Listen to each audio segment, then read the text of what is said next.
El séptimo hombre. Aquella ola estuvo a punto de engullirme una tarde de septiembre cuando tenía 10 años. Empezó a decir en voz baja el séptimo hombre. Era el último a quien le tocaba hablar aquella noche. Las agujas del reloj señalaban ya las 10.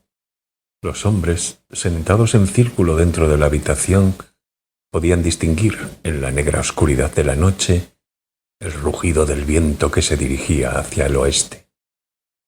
El viento agitaba las hojas de los árboles del jardín, hacía vibrar los cristales de las ventanas y, al fin, con un chillido agudo como un silbato, se desplazaba a otro lugar. Era una ola gigantesca, muy distinta a las que había visto hasta entonces, prosiguió el hombre. No logró, por muy poco, arrastrarme consigo, pero, a cambio, engulló lo que yo más quería y se lo llevó a otro mundo. Y yo tardé muchísimo tiempo en volver a encontrarlo, en poder recuperarlo. Un largo y precioso tiempo que jamás me será devuelto. El séptimo hombre aparentaba estar en mitad de la cincuentena. Era un hombre delgado, alto, con bigote y una pequeña pero profunda cicatriz en el rabillo del ojo derecho que podía haber sido producida por un cuchillo pequeño. Llevaba el pelo corto, con algunas ásperas canas aquí y allá. En el rostro del hombre se adivinaba la expresión que la gente suele adoptar cuando tiene dificultades para explicarse con claridad, pero, en su caso, aquella expresión se adecuaba con tanta perfección a su rostro que parecía que estuviera presente en él desde hacía mucho tiempo.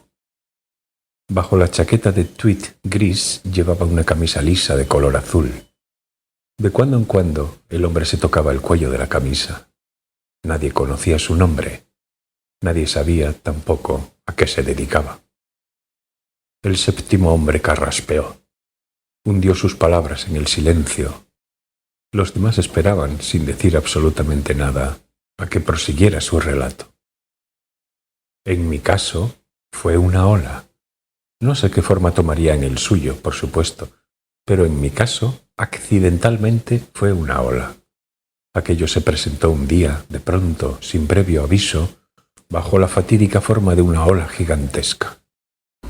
Nací en un pueblo de la costa, en la prefectura de S. El pueblo es muy pequeño y es probable que ustedes no lo hayan oído nombrar nunca. Mi padre era el médico del pueblo y, durante mi infancia, jamás me faltó de nada. Desde que tuve uso de razón me sentía muy unido a un amigo al que le tenía un enorme cariño. Se llamaba K. Vivía al lado de casa y estaba un curso por detrás del mío. Los dos íbamos juntos al colegio y, a la vuelta, jugábamos también juntos. Podría decirse que éramos como hermanos. A pesar de que hacía mucho tiempo que nos conocíamos, no nos habíamos peleado jamás. Yo tenía un hermano, pero como era 6 años mayor que yo, la relación con él no era muy estrecha. Además, si les soy sincero, éramos muy distintos de carácter y no nos llevábamos demasiado bien. En definitiva, que sentía más amor fraternal hacia ese amigo que hacia mi propio hermano. K era delgado, blanco de tez, con unas facciones tan hermosas como las de una niña. Sin embargo, tenía dificultades en el habla y le costaba expresarse. A los desconocidos podía parecerles incluso un poco retrasado mental. Era muy frágil y por esa razón, tanto en la escuela como cuando jugábamos a la salida, yo me había erigido en su protector. Porque yo era más bien grande, se me daban bien los deportes y todos me respetaban. Que yo prefiriera estar con K se debía, básicamente, a la dulzura y bondad de su corazón. Su inteligencia era normal, pero, a causa de sus dificultades orales, sus notas no eran buenas y le costaba seguir el ritmo de las clases. Sin embargo, para el dibujo tenía un talento excepcional y, ya fuera con lápiz o con pinturas, hacía unos dibujos tan hermosos y llenos de vida que incluso los profesores se quedaban boquiabiertos. Había ganado muchos concursos y había sido galardonado innumerables veces. Estoy seguro de que hoy sería un pintor famoso. Le gustaba pintar paisajes e iba con frecuencia a la playa que se hallaba cerca de casa. No se cansaba de reproducir las vistas marinas. Yo solía sentarme a su lado y contemplaba admirado los ágiles y precisos movimientos de su pincel. Me maravillaba ver cómo, en un instante, era capaz de crear unas formas y tonalidades tan vivas sobre el lienzo blanco. Ahora me doy cuenta de que lo suyo era puro talento. Un mes de septiembre, un gran tifón asoló la región donde yo vivía. Según la predicción meteorológica de la radio, aquel tenía que ser el tifón de mayor envergadura de los últimos 10 años. Se suspendieron las clases y las tiendas cerraron bien sus puertas metálicas en previsión. Desde primeras horas de la mañana, mi padre y mi hermano tomaron un martillo y clavos y fueron fijando todas las contraventanas de la casa. Y mi madre, de pie en la cocina, no paró de cocer arroz para preparar onigiri. Son bolas de arroz rellenas de diversos alimentos, nota de la traductora. Llenamos botellas y cantimploras de agua y cada uno de nosotros metió sus objetos más preciados dentro de una mochila, por si de repente teníamos que refugiarnos en algún lugar. Para los adultos, aquellos tifones que se presentaban casi cada año eran una molestia y un peligro, pero para los niños, tan alejados de la realidad de todo aquello, eran una especie de espectáculo que nos producía una enorme excitación. A primeras horas de la tarde, el cielo empezó a cambiar rápidamente de color. Se tiñó de una serie de tonalidades irreales. Yo salí al porche y estuve observándolo hasta que el viento empezó a ulular y la lluvia comenzó a azotar la casa con un extraño ruido seco, como si arrojaran puñados de arena contra las paredes. Nuestra casa permanecía con las contraventanas cerradas, sumida en la oscuridad, y toda la familia se había reunido en una habitación con el oído pegado a la radio. Por lo visto, la cantidad de agua que había descargado el tifón no era mucha, pero los daños provocados por el vendaval eran muy grandes. El fuerte viento había levantado los tejados de la mayoría de las casas y había hecho zozobrar un gran número de barcas. También habían fallecido o resultado gravemente heridas muchas personas al ser alcanzadas por pesados objetos que volaban por los aires. El locutor advertía una y otra vez que no saliéramos de casa bajo ningún concepto. A causa del fuerte viento, la casa rechinaba como si una mano gigantesca la sacudiera. De cuando en cuando se oía cómo algunos objetos pesados golpeaban con estrépito las contraventanas. Mi padre dijo que tal vez fueran tejas que habían salido despedidas de los tejados. Pendientes de las noticias de la radio, almorzamos los onigiri y el tamagoyaki. Esto es una especie de tortilla, nota de la traductora, que había preparado mi madre y esperamos con paciencia a que el tifón pasara por encima de nuestras cabezas y se fuera. Pero el tifón no acababa de pasar de largo. Según la radio, al llegar a la prefectura de S, había disminuido bruscamente la velocidad y, por entonces, se dirigía despacio hacia el nordeste a una velocidad equivalente a la de un hombre a la carrera. El viento rugía incansable, haciendo volar todo cuanto se hallaba en la superficie de la tierra y arrastrándolo hasta el fin del mundo. Debía de hacer una hora aproximadamente que había empezado a soplar el viento. De repente todo se sumió en el silencio. No se oía nada. Incluso llegó de alguna parte el canto de los pájaros. Mi padre entreabrió la contraventana y atisbó por la rendija. El viento había amainado y ya no llovía. Los grises nubarrones iban desapareciendo despacio. Entre los jirones de nubes empezó a asomar el cielo azul. Los árboles del jardín, empapados de lluvia, dejaban que el agua goteara desde sus ramas. «Ahora estamos en el ojo del tifón», me explicó mi padre.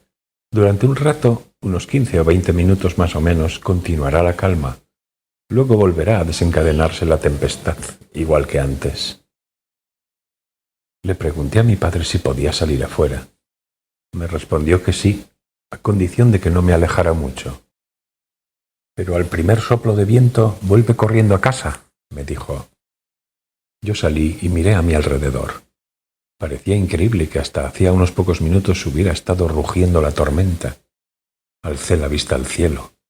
Me dio la impresión de que flotaba en él un enorme ojo que nos miraba con frialdad. Aunque no había nada semejante, por supuesto. Nosotros solo nos encontrábamos dentro de una calma fugaz creada en el núcleo de un remolino de presión atmosférica. Mientras los adultos rodeaban sus casas comprobando si el tifón había ocasionado algún desperfecto en ellas, yo me encaminé solo hacia la playa. El viento había arrancado y hecho volar por los aires muchas ramas que ahora estaban en mitad del camino. También había arrojadas por el suelo gruesas ramas de pino que un adulto no habría podido levantar solo. Había fragmentos de tejas por todas partes y coches con grandes grietas en los cristales debidas al impacto de alguna piedra. Incluso había una caseta de perro que había venido rodando de no se sabía dónde. Al ver todo aquello uno podía pensar que una gran mano se había extendido desde el cielo y había provocado el caos en la superficie de la tierra. Cuando iba andando por el camino, K me vio y salió afuera. Me preguntó que a dónde iba. Al responderle que me acercaba un momento a la playa, K me siguió sin decir nada. Tenía un perrito blanco que también empezó a corretear detrás de nosotros. Al primer soplo de viento nos volvemos corriendo a casa, le dije, y K asintió en silencio. El mar estaba a 200 metros de casa. Había un malecón tan alto como yo ahora y tuvimos que subir las escaleras para bajar a la playa. Todos los días íbamos a jugar allí y conocíamos cada rincón de la arena. Pero en el ojo del tifón todo era distinto. El color del cielo, el color del mar, el rumor de las olas, el olor de la brisa, la amplitud del paisaje. En aquella playa todo había cambiado. Nos sentamos en el malecón y permanecimos unos instantes contemplando la escena en silencio. Pese a hallarse en medio del tifón, el mar parecía una balsa de aceite. La línea de la costa se había adentrado en el mar. La blanca arena se extendía hasta donde alcanzaba la vista. Ni siquiera con la marea baja retrocedían tanto las aguas. La playa estaba tan vacía que recordaba una enorme estancia de la que hubieran sacado todos los muebles. Objetos de diversa índole que habían llegado flotando a la deriva se alineaban en la orilla formando una especie de cinturón. Bajé del rompeolas, empecé a andar por la seca orilla, estudiando con atención todo aquello. Juguetes de plástico, sandalias, láminas de madera que parecían haber formado parte de algún mueble, ropa, una botella de forma curiosa, una caja de madera con una inscripción en una lengua extranjera, cosas cuya naturaleza era imposible de determinar. Todo se extendía hasta donde alcanzaba la vista, como si fuera el escaparate de una pastelería. Probablemente las altas olas levantadas por el tifón habían transportado todo aquello hasta allí desde muy lejos. Cuando veíamos algo que nos llamaba la atención, lo cogíamos y lo estudiábamos con detenimiento. El perro de K permanecía a nuestro lado meneando el rabo y olisqueando cada una de las cosas que encontrábamos. No creo que permaneciéramos allí más de 5 minutos. Sin embargo, a la que nos dimos cuenta, las olas ya habían alcanzado el punto donde nos encontrábamos. Las olas, en silencio, sin previo aviso, alargaban furtivamente la resbaladiza punta de su lengua hacia nuestros pies. Nunca hubiera podido imaginar que el oleaje se acercara con tanto sigilo, de un modo tan repentino. Yo había crecido al lado del mar y conocía sus peligros. Era consciente de la imprevisible violencia de sus embates y, por lo tanto, los dos íbamos con grandes precauciones y nos manteníamos en un lugar que se podía considerar seguro, muy alejados de donde rompían las olas. Pero éstas, en un momento dado, sin que lo advirtiéramos, habían llegado a unos escasos 10 centímetros de nuestros pies. En aquel momento el oleaje retrocedía de nuevo, con sigilo. Aquellas olas no volvieron. Las que vinieron a continuación nada tenían de amenazador. Eran unas olas que bañaban dulcemente la orilla. Pero el terrible infortunio que se ocultaba en ellas, parecido al tacto de la piel de un reptil, hizo que un escalofrío me recorriera la espalda. Era un terror injustificado, pero auténtico. De forma instintiva percibía que estaban vivas. No me cabía duda. Podía asegurar que aquellas olas tenían vida. Aquellas olas me habían avistado a mí y ahora se disponían a engullirme. Como un enorme carnívoro que me acechara, conteniendo el aliento, en medio de la pradera, soñando con el instante de clavarme sus afilados colmillos y devorarme. Tenemos que escapar, me dije. Me dirigí a K y le dije, vámonos. K estaba a unos 10 metros, de espaldas a mí, acuclillado sobre algo. Yo creía haber gritado, pero parecía que mi voz no había llegado a sus oídos. O quizás él estuviera tan absorto en lo que había encontrado que no me había oído. Solía sucederle. Cuando se entusiasmaba por algo, se olvidaba de cuánto lo rodeaba. O quizás es que mi voz no había sido tan potente como yo pensaba. Me acuerdo muy bien de que no la había reconocido como mía. Me había parecido que pertenecía a otra persona. Entonces oí un rugido, tan fuerte que hacía temblar el suelo. No, antes del rugido oí otro ruido diferente, una especie de extraño goteo, como si grandes cantidades de agua estuvieran saliendo por un agujero. Ese goteo continuó por unos instantes, cesó y luego llegó, entonces sí, aquel bramido siniestro. Pero K siguió sin levantar la cabeza. Estaba inmóvil, en cuclillas, contemplando algo que se encontraba a sus pies. Se hallaba totalmente absorto en ello. K no debía de haberlo oído. No comprendo cómo pudo no percibir aquel estruendo que hacía vibrar el suelo. O quizá yo fuese el único en oírlo. Sonará raro, pero es posible que fuera un ruido de una naturaleza especial que únicamente yo podía percibir. Lo digo porque ni siquiera el perro de K, que estaba allí, parecía haberlo captado. Y los perros, como ustedes sabrán, son seres particularmente sensibles a los ruidos. Decidí acercarme corriendo a K y arrastrarlo fuera de allí. Era lo único que podía hacer. Yo sabía que se acercaba una ola y K no lo sabía. Pero me encontré con que mis pies corrían en una dirección completamente distinta a mis decisiones. Yo me estaba dirigiendo al malecón, estaba huyendo solo. Creo que lo que me hizo obrar de ese modo fue el terrible pánico que sentía. El pánico había sofocado mi voz y, en aquel momento, movía mis piernas a su antojo. Corrí dando traspiés por la blanda arena, llegué al malecón y desde allí llamé a K. ¡Cuidado, que viene una ola! Esta vez el grito no se ahogó en mi garganta. Había dejado de oírse el bramido. K finalmente me oyó y alzó la cabeza, pero ya era demasiado tarde. En aquel instante una gigantesca ola se erguía hacia lo alto como una enorme serpiente y se disponía a atacar. Era la primera vez en mi vida que veía una ola tan horrenda. Era tan alta como un edificio de 3 plantas, y sin un sonido, al menos yo no recuerdo que lo hubiera, y en mi memoria siempre avanza en silencio, se alzó a las espaldas de K, tan alta que tapaba el cielo. K miraba hacia mí sin comprender qué estaba sucediendo. Luego, como si se hubiera dado cuenta de algo, se dio la vuelta de súbito. Intentó huir, pero ya no había escapatoria posible. Un instante después, la ola ya lo había engullido. Fue como si hubiera chocado de frente con una locomotora cruel que corriera a toda máquina. Con estruendo, dividida en innumerables brazos, la ola rompió de forma salvaje contra la arena y un mar de salpicaduras voló por los aires, como producto de una explosión, y alcanzó el malecón donde yo me encontraba. Refugiado detrás del malecón, dejé que las salpicaduras me pasaran por encima. Aquella rociada de agua que había sobrepasado el rompeolas solo alcanzó a mojarme la ropa. Luego subí apresuradamente a lo alto del malecón y dirigí la mirada hacia el mar.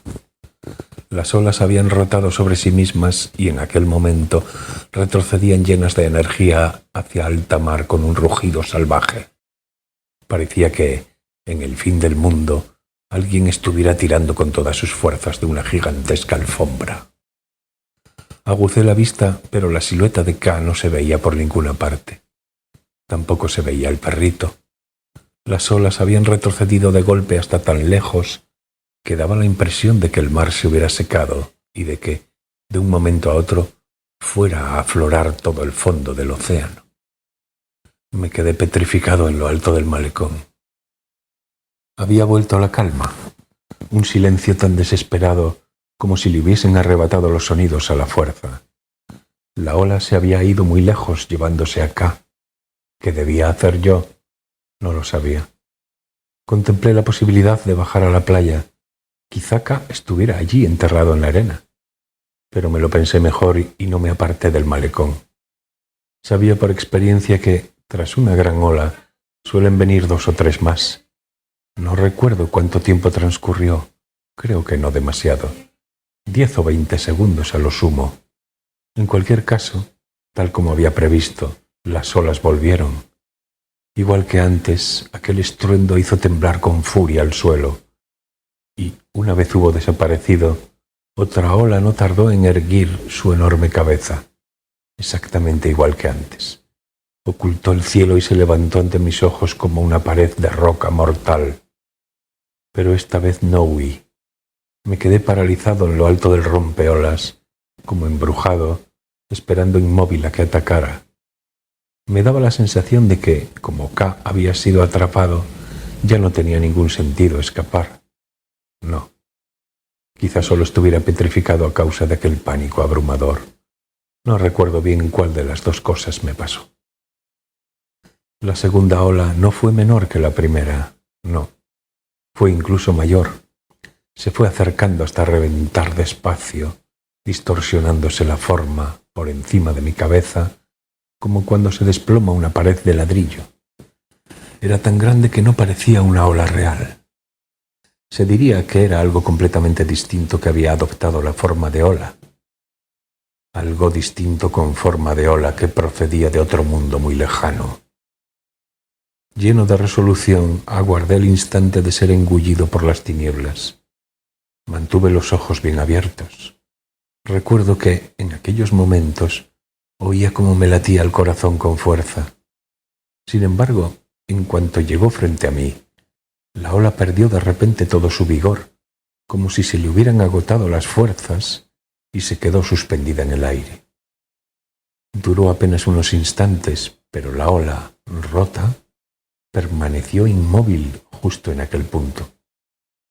Y en la cresta, dentro de su lengua transparente y cruel, distinguí con toda claridad la figura de K. Tal vez a algunos de ustedes les resulte difícil creer lo que les estoy diciendo. No me extraña. A decir verdad, también a mí, incluso hoy, me cuesta hacerme la idea de cómo pudo suceder una cosa semejante. Tampoco puedo explicarlo. Pero no fue ni una fantasía ni una alucinación. Ocurrió de verdad, tal como se lo estoy contando. En la punta de la ola, como si estuviese encerrado en una cápsula transparente, flotaba, vuelto hacia un lado, el cuerpo de K. Y no solo eso, K miraba hacia mí y me sonreía. Ante mis ojos, al alcance de mi mano, estaba el rostro de mi mejor amigo, a quien las olas acababan de engullir. No cabía la menor duda. Él me miraba y sonreía, pero no era una sonrisa normal. La boca de K se abría en una amplia sonrisa maliciosa que se extendía, literalmente, de oreja a oreja. Y su par de frías y congeladas pupilas permanecían fijas en mí. Entonces me tendió la mano derecha, como si quisiera asírmela y arrastrarme consigo a aquel otro mundo. Por muy poco, su mano no logró agarrar la mía. Luego volvió a esbozar una sonrisa aún más amplia que la anterior. Por lo visto, perdí el conocimiento. Al recobrarlo, me encontré tendido en una cama en el consultorio de mi padre. Cuando abrí los ojos, la enfermera salió a toda prisa a avisar a mi padre y éste acudió corriendo. Me cogió la mano, me tomó el pulso, me observó las pupilas, me puso la mano en la frente, me tomó la temperatura.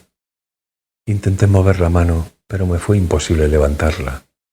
El cuerpo me ardía y estaba tan aturdido que no lograba hilvanar las ideas. Al parecer, una altísima fiebre me había consumido durante varios días. «Has estado 3 días durmiendo sin parar», me dijo mi padre. Un vecino que lo había visto todo desde lejos cogió en brazos mi cuerpo desfallecido y me llevó a casa. Mi padre me contó también que las olas se habían tragado a K y que no había ni rastro de él. Quise decirle algo a mi padre. Necesitaba decirle algo, pero mi lengua estaba hinchada, paralizada. No me salían las palabras. Tenía la sensación de que otro ser vivo habitaba dentro de mi boca. Mi padre me preguntó cómo me llamaba. Intenté recordar mi nombre, pero antes de lograrlo, volví a perder la conciencia y me hundí en las tinieblas. Permanecí en cama alrededor de una semana tomando alimento líquido. Vomité muchas veces, deliraba. Mi padre temía muy en serio que mi mente no pudiera recuperarse jamás del violento golpe sufrido ni de las altas fiebres, cosa que, en verdad, dado el grave estado en el que me encontraba, no hubiera sido nada extraño. Sin embargo, físicamente al menos logré recuperarme. En unas semanas pude reanudar la vida de antes. Empecé a ingerir comida normal, estuve en situación de ir a la escuela, lo que no quiere decir que las cosas volvieran a ser como antes. El cadáver de K no apareció jamás, tampoco el del perrito. Los cuerpos de las personas que se ahogaban en aquella parte de la costa solían ser arrojados unos días después por las corrientes marinas a una pequeña ensenada que se encontraba hacia el este, pero el cuerpo de K jamás apareció. Las olas levantadas por aquel tifón habían sido tan descomunales que, posiblemente, se hubiesen llevado el cadáver mar adentro y era imposible que regresara a la costa. Tal vez se hubiese hundido en las profundidades marinas donde se habría convertido en alimento de los peces. La búsqueda del cuerpo de K, en la que participaron todos los pescadores de la zona, se alargó durante mucho tiempo, pero un día, por supuesto, terminó. Como faltaba el cuerpo, el funeral no se celebró íntegramente.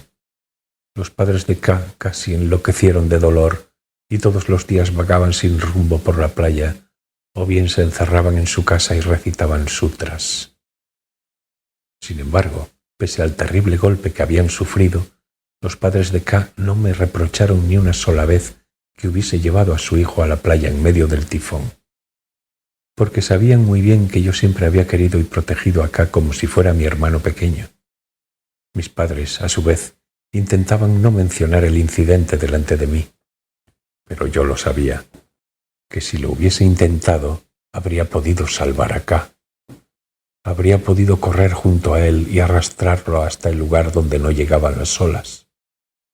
Quizá no me hubiera sobrado ni siquiera un segundo, pero siguiendo todo el proceso dentro de mi memoria, cabía pensar que hubiera sido posible. Pero yo, tal como he mencionado antes, poseído por aquel pánico abrumador y abandonado a K a su suerte. Que los padres de K no me reprocharan nada y que nadie en mi presencia tocara el tema como si fuera un tumor, me atormentaba más aún. Me costó mucho reponerme anímicamente de aquel golpe, y me pasaba los días sin ir a la escuela, sin comer apenas, tendido en la cama con la mirada clavada en el techo. Me veía incapaz de olvidar a K, recostado en la cresta de la ola, sonriéndome maliciosamente. Aquella mano que me tendía invitadora, cada uno de sus dedos estaba grabada en el fondo de mi cabeza. Y cuando me dormía, su cara y su mano aparecían en mis sueños como si me hubiesen estado aguardando con impaciencia.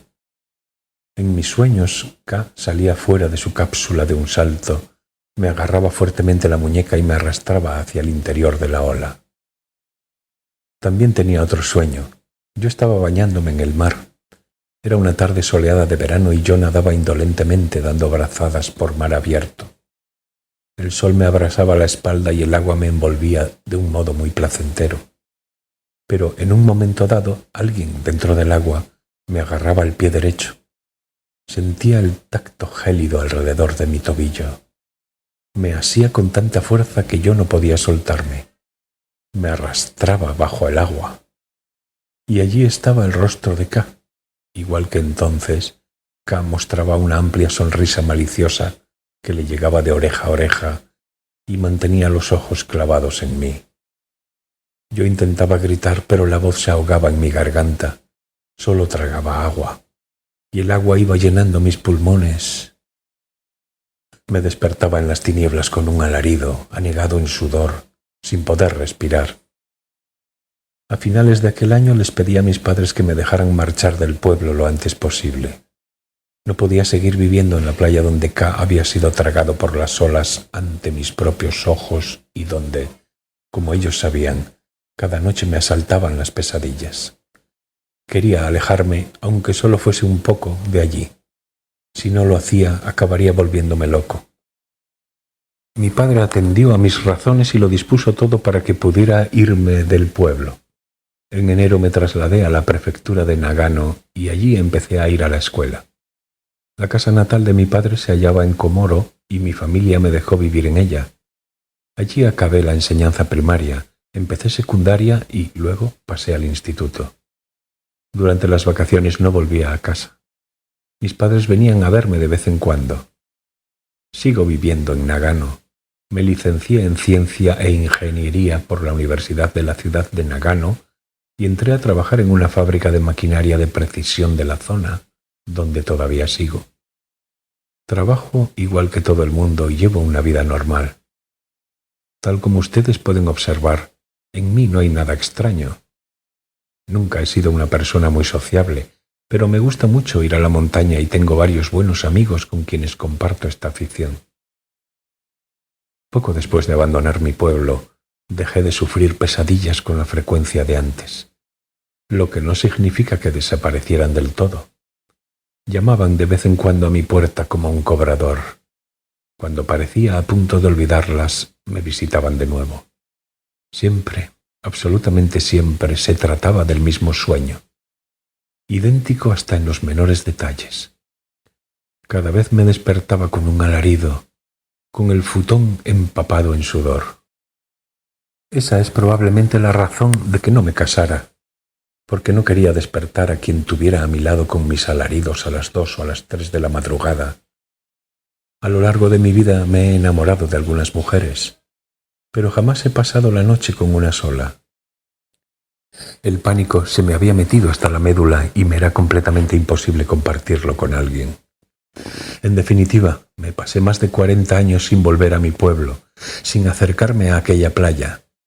No únicamente a aquella playa, sino al mar en general, porque tenía miedo de que, si iba al mar, me sucediera lo mismo que en mis sueños.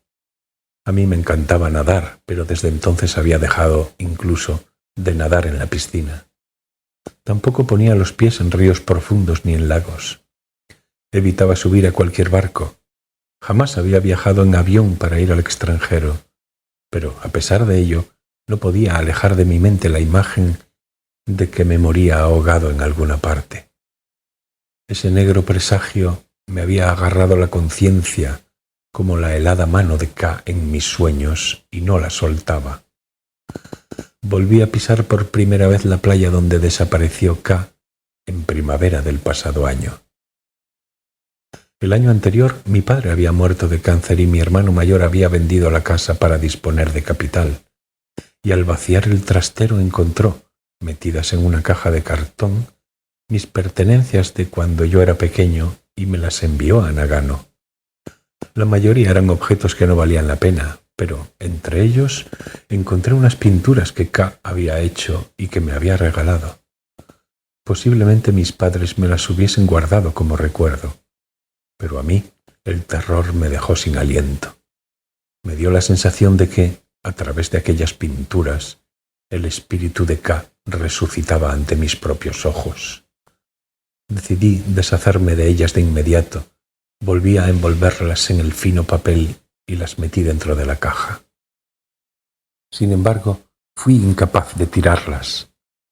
Tras unos días de vacilaciones, volví a abrir el papel y tomé con resolución las pinturas en la mano. La mayoría eran paisajes, y el mar, la arena, los pinos y las calles del pueblo que yo conocía aparecían pintados con aquel colorido tan nítido propio de K. Resultaba asombroso comprobar cómo los colores de las pinturas habían conservado toda su brillantez y cómo se mantenía intacta aquella impresión tan viva que me habían producido en el pasado. Mientras las sostenía en la mano y las iba mirando, me embargó una gran añoranza. Aquellas pinturas estaban ejecutadas con mayor destreza y poseían una calidad artística aún mayor de lo que yo recordaba. En aquellos dibujos se traslucían los sentimientos más profundos de K. Reconocí con toda claridad, como si fueran míos, los ojos con los que él miraba el mundo que lo rodeaba. Contemplando aquellas pinturas, fui recordando vívidamente cada una de las cosas que había hecho junto a K, cada uno de los lugares que había visitado con K. Sí, aquellos eran también los ojos de mi propia infancia. Aquellos días junto a K, hombro con hombro, ambos contemplábamos el mundo con una mirada idéntica, llena de vida y sin una nube que la empañara. Todos los días, al volver de la empresa, tomaba asiento frente a la mesa, cogía cualquiera de las pinturas de K y la contemplaba. Hubiera podido quedarme mirándola para siempre. En ellas estaban presentes los añorados paisajes de mi infancia, que yo me había obstinado en apartar de mi memoria durante tanto tiempo. Al mirar aquellas pinturas, podía sentir cómo algo se iba infiltrando en silencio dentro de mi cuerpo. Y un día, tal vez habría transcurrido una semana, se me ocurrió de súbito que quizás había estado equivocado durante todos aquellos años. K, tendido en la punta de aquella ola, tal vez no me mirara con odio o resentimiento, quizá no desease arrastrarme a ninguna parte.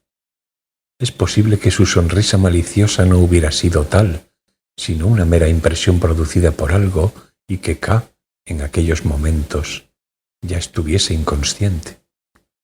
O también era posible que K me estuviera sonriendo dulcemente por última vez, que me estuviera anunciando su despedida eterna. El violento odio que había creído descubrir en su expresión había sido solo producto del profundo pánico que me dominaba en aquellos instantes. Cuanto más observaba, hasta el mínimo detalle, las pinturas que K había hecho en el pasado, más me reafirmaba en mi opinión. Podías mirarlas tanto como quisieras, pero en las pinturas de K era imposible descubrir algo más que un alma pura y pacífica. Después permanecí allí sentado, inmóvil, durante largo tiempo.